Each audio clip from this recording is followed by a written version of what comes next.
When people ask me about 3D printing, they know I'm into it. They say, what's a good 3D printer you can recommend to someone who just wants to print something? I say, no, there's not. There's not one. But somebody told me the Bambu. That fills that gap. It's a printer for people that just want to print and not tinker. So, had to get it, and let's see if it lives up to that, which is very lofty.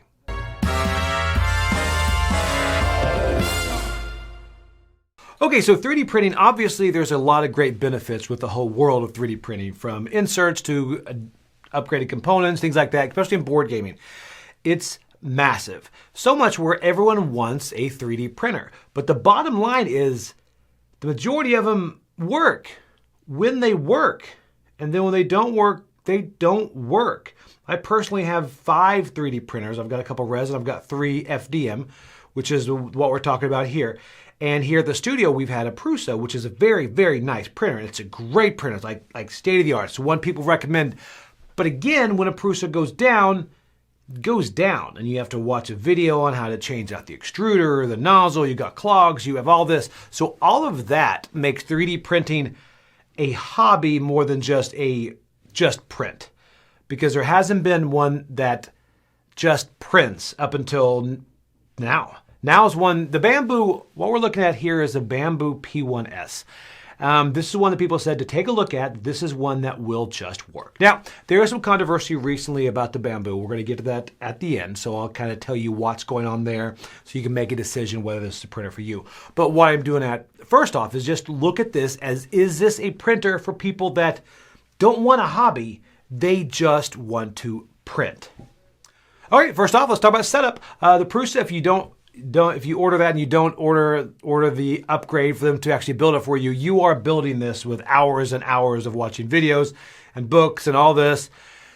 Other printers come more assembled out of the box. This one, you are pretty much up and printing within 20 minutes. You pull it out, undo some screws, put it together, and you are literally printing. There's no leveling of the bed. There's just printing. And you are printing. And your first print comes off great. And when I saw that, I thought, all right, so setup, I'm used to with my Prusa. I'll do hairspray, use Aquanet on there to get it to stick. People use glue stick. But this one, with the bed, it just sticks. There's no leveling that first layer. It just works. Now, on top of that, you have the AMS, which is the top. You've got all these. So that right there, that is a huge benefit for me, being able to just print out of the box. Then you've got the 4 filaments in the top, where you could put 4 different spools. All right, this is for multicolor, but also not just for multicolor. I'll talk about that in a moment. But it's for keeping different spools, because the biggest problem for me for 3D printing, I am really trying to print more and more. But you will get to the end of a roll, and then you're like, okay, I don't want to use this because I'll run out halfway through. This AMS, if I've got black in 2 different sections, I will say, hey, print with black. And it'll do this one. It'll use everything in there. And then when it's out of that one, it'll then go to the next one. So you use all of your rolls. That itself is pretty much why I love this AMS. That is massive. Now, multicolor, let's talk about multicolor. Multicolor, a lot of people see these multicolor prints out there that look great. That's one of those things you see and you're like, okay, it doesn't look good as painting, but it's just like, those look really good. The problem with these are they waste a lot of filament. And this is a big thing with the Bambu too. So that's something I'm not really going to touch as far as the full-on multicolor.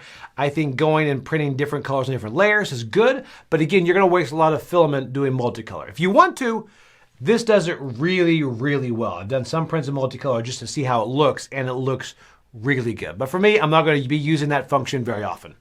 Okay, we talked about setup. Let's talk about ease of use. Ease of use on this, that's a huge, huge pro.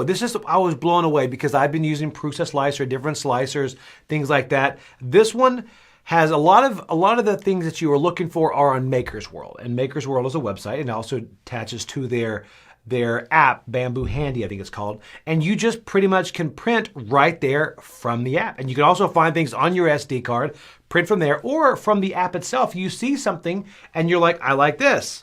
print, it'll slice, and send it over to your printer.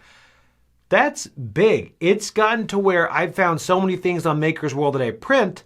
My first 4 or 5 prints came just from my phone. So when I had to go to my computer and open my slicer app, which is something that I used to spend a lot of time doing, and I kind of enjoyed doing, I was like, oh, I have to do this again? Instead, you go to the app, you go through, you click on it, then you can choose what color you want it to be, and send it over, and it's done. And then on top of that, this P1S has a camera in there so you can kind of see it as it's printing, so you know where it is. You can check on your print no matter where you are. I'm at the office. I just checked on a dice tower I'm printing. So the ease of use is right there. It's all in the app. There's no reason to really learn a slicer, but they do have their own Bambu slicer, which is very easy to use. You go through the settings and you click and you just go at it. But on that Maker's World, there's a lot of inserts for all these different games. I just recently printed one. Inserts are going to be the one thing that I will be printing a lot of, I think, to organize a lot of those games that make it come out a lot quicker, take it from unorganized to organized. So it's great. It also keeps it clean. There's like a little, they call it a poop chute in the back that you just drop off all the filament as it kind of cleanses itself. But that's a really great, the ease of use on this is great. Okay, so now let's talk troubleshooting. That's, again, one of the biggest things. I say that about everything here. It's one of the biggest things with 3D printing is they're gonna break. There's a saying that if you have one 3D printer, you have one working 3D printer. If you have 5 3D printers, you have one working 3D printer. Because they go down a lot. When they do, you're like, I can't mess with that right now. Well, just for you guys, I got a clog. Now, you might say, oh, this thing gets clogs? No, it does not. This was my fault, 100% my fault. I had like 8-year-old filament that had been sitting out. I'm like, maybe I could do it? Didn't work. It got clogged in there.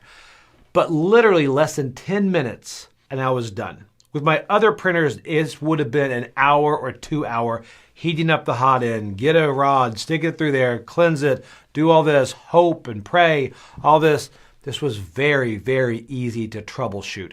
And everything you look at has a quick video. This is made for people that just want to print. To swap out the nozzle. If you want to go to a smaller nozzle for better detail, it's very easy to do. All of that, the troubleshooting on there is what really impressed me on this, to how to get this to just work. So troubleshooting on this is great. Price-wise, this comes in cheaper than my Prusa, which is a huge deal. And again, I think it just really makes a lot more sense. So price-wise, this really works well, especially when you get that 4 different filaments back there. It really works out well, and not having to buy all these extra pieces and upgrade it. Pretty much, I love the way it comes. So price-wise, this is a great one to take a look at. Then on top of that, quality. Quality is going to be the big thing. Inserts, it doesn't matter a lot, but I think once you start printing like busts and things like that, my wife likes to paint these like Wonder Woman type things, and I actually printed one to put on a desk here as Caesar. And the quality, everyone's like, the quality of this is fantastic. Again, these were all sliced from the app, which is incredible. It slices it, it prints it at like a 0.12 resolution. So the quality of this is really, really good. And again, I printed an insert for, I think, Lord of the Rings Duel. Came out gorgeous.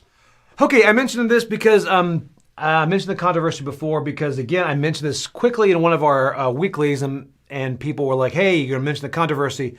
All right, so here's the whole deal. Recently, Bambu came out with kind of a firmware update, and they said for security, and they said that they are no longer allowing use of certain slicers. You have to kind of use their slicers, right? And they've backed off on that a bit. They've given you a port to port in your own things, and people got nervous about that because they were thinking, oh, well, hold on. Because people love open source. Prusa is fully open source. Bambu, you use their stuff to print. Use their extruders, their nozzles, all of that. That makes some people nervous. They're like, well, wait a minute, they can just really raise the prices on all of this. And that's true, they could. But Bambu hasn't responded by that. Like, people are afraid you'll have to use Bambu filament. Didn't get into that, by the way. Bambu filament has a little chip in there that knows the color of every filament you put in. It's pretty nice. But anyway, you can use any filament, and Bambu has said that's going to be the way it is going forward. You can always use everything. You can use different types of filament. Now, again, you do use their parts to put in there, but their parts are also priced the same as everywhere else and sometimes cheaper. Now, for print farms, I can see this might be something they're nervous about. If you've got 20 or 30 of these, you're like, wow, if they raise the price a little bit, they're my only option. That might bother me. You know, that might hurt the bottom line. And a lot of these people like to tinker. They like to say, okay, I want to kind of make this a bit hotter. I want to change this. They want to really modify a lot of their print settings. And maybe those modifications aren't available in Bambu Slicer. They want to use something else like Cura, Orca, whatever.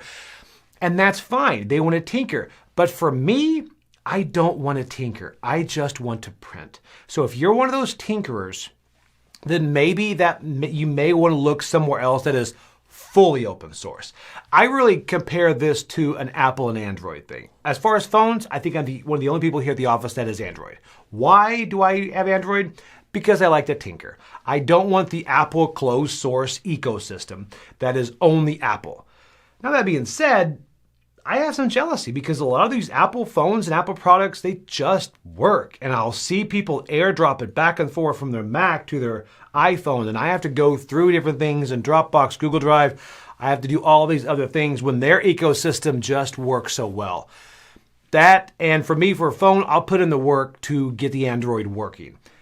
Now, for printer-wise, though, I'm okay. If you have a closed ecosystem and this just works, I don't have to tinker. I can just find a different file online. I think that looks great, and then hit print. That, for me, is worth it to me. Now, everyone's scared about what's the next level about this, about the closed ecosystem. You know what? I had the same complaints with Apple and that's why I don't have an Apple. I'm like, oh, well, eventually they're going to charge for Apple photos, whatever. And you know what? I was wrong on that. People that have Apple phones, iPhones, love them. And you know what? I'm a bit jealous of them. So really, that's the only thing is they do have a closed ecosystem. But the bottom line is that ecosystem just works. So I'm a believer in this. This right here has been getting more use to my Prusa to the point to where I'm like, am I going to keep my Prusa even set up? Because everything is just, it's so quick. I print, I pop it off, and then even my wife, who does not mess with 3D printers, I will call her, I'll see something's done on the camera. I'm like, could you pop that off? She goes in there, takes off the bed, pops it off, sets it back there, and from my phone, I go to the app and I print the next thing that I want. That's incredible. I am not spending any time tinkering with a printer. I'm actually, wait for it, printing. So if you're a tinkerer, if you like to go ahead and mess with the settings, this might not be the printer for you. But if you want a printer that just prints, I think take a look at the Bambu. They have a smaller one. I think it's the A series or something, or the P1S is the one I have. But again, take a look because it did surprise me. So anyway, give your 3D printing thoughts in the comments. Let me know if you've tried this or a printer you like, because 3D printing, it really ups the game and ups our hobby. So I'm Joey Evans, and I'll see you later on the channel.